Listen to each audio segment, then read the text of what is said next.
2 శక్తి పీఠాలు ఉండేది ఒక్క శ్రీశైలం తప్ప ఎక్కడా లేదు. ఈ 2 కూడా వర్కౌట్ చేసుకుంటాం, ముందుకు పోతాం. ఈరోజు మీ అందరికీ ఒకటే విజ్ఞప్తి చేస్తున్నా, ఏదైతే నేను చెప్పానో దానికి అనుకూలంగా నేను ఎప్పుడు కూడా ఏదో ఒక విధంగా ఈ ప్రాంతాన్ని అభివృద్ధి చేయాలని ఆలోచిస్తున్నాను. నేనే ఆ రోజు ఫౌండేషన్ వేశాను కడప స్టీల్ ప్లాంట్కి. నేను ఫౌండేషన్ వేస్తే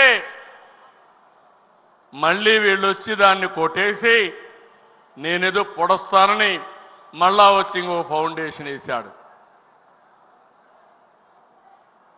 ఇవన్నీ కూడా మీరు ఒకసారి చూస్తే ఇలాంటి లేనిపోని చేసి అసలు ప్రాజెక్ట్ లేకుండా చేసే పరిస్థితి తీసుకొచ్చారు. మొన్ననే నేను వచ్చినప్పటి నుంచి మాట్లాడుతున్నా, గట్టిగా మాట్లాడా. ఈరోజు మీకు హామీ ఇస్తున్నా, కడప మహానాడులో ప్రతినిధుల మహాసభలో మీ అందరికీ హామీ ఇస్తున్నా, 10 రోజుల్లో కడప స్టీల్ ప్లాంట్ పని ప్రారంభమవుతుందని అనౌన్స్ చేస్తున్నా.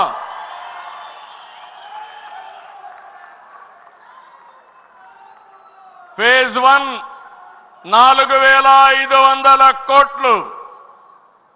భగవంతుడు కరుణిస్తే ఫేజ్ 2 కూడా ఇంకొక 4,500 కోట్లు. 9,000 కోట్ల రూపాయలతో రాయలసీమ స్టీల్ ప్లాంట్ వస్తే ఫేజ్ 1 పూర్తి చేసుకోగలిగితే ఫేజ్ 2 కూడా సుజావుగా వస్తుంది.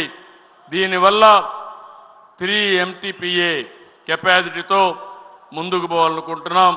3,000 మందికి ఉద్యోగాలు వస్తాయి.